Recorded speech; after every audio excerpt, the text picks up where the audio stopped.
வணக்கம். மதிப்பிற்குரிய நடுவர்கள், ஆசிரியர்கள், பெற்றோர்கள் மற்றும் என் அன்பு நண்பர்களே. இளையோர் திறன் என்ற தலைப்பில் சில கருத்துக்களை உங்களுடன் பகிர்ந்து கொள்வதில் நான் மிகவும் மகிழ்ச்சி அடைகிறேன்.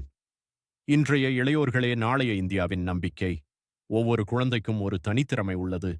ஒருவர் நன்றாக பாடுவார், ஒருவர் அழகாக நடனமாடுவார், ஒருவர் ஓவியம் வரைவார், மற்றொருவர் விளையாட்டில் சிறந்து விளங்குவார். திறமை என்பது பிறப்பிலேயே வருவது மட்டுமல்ல, தொடர்ந்து பயிற்சி செய்தால் எந்த திறமையையும் வளர்த்துக் கொள்ளலாம். முயற்சி இருந்தால் முடியாதது எதுவும் இல்லை என்பதே இதற்குச் சிறந்த எடுத்துக்காட்டு. இளையோர் திறன் போன்ற போட்டிகள் நம் தன்னம்பிக்கையை வளர்க்கின்றன. தோல்வி வந்தாலும் அது நமக்கு ஒரு புதிய பாடத்தை கற்றுத்தருகிறது. வெற்றி வந்தால் மேலும் உயரச் செல்ல ஊக்கமளிக்கிறது. நாம் நம் நாட்டையும் நம் கலாச்சாரத்தையும் நம் மொழியையும் பெருமையுடன் காக்க வேண்டும். அதே நேரத்தில் அறிவியல், தொழில்நுட்பம், விளையாட்டு, கலை ஆகிய அனைத்து துறைகளிலும் முன்னேற வேண்டும். இறுதியாக நாம் அனைவரும் நம் திறமையை கண்டறிந்து அதை வளர்த்து குடும்பத்திற்கும் சமூகத்திற்கும் நாட்டிற்கும் பெருமை சேர்ப்போம். நன்றி, வணக்கம்.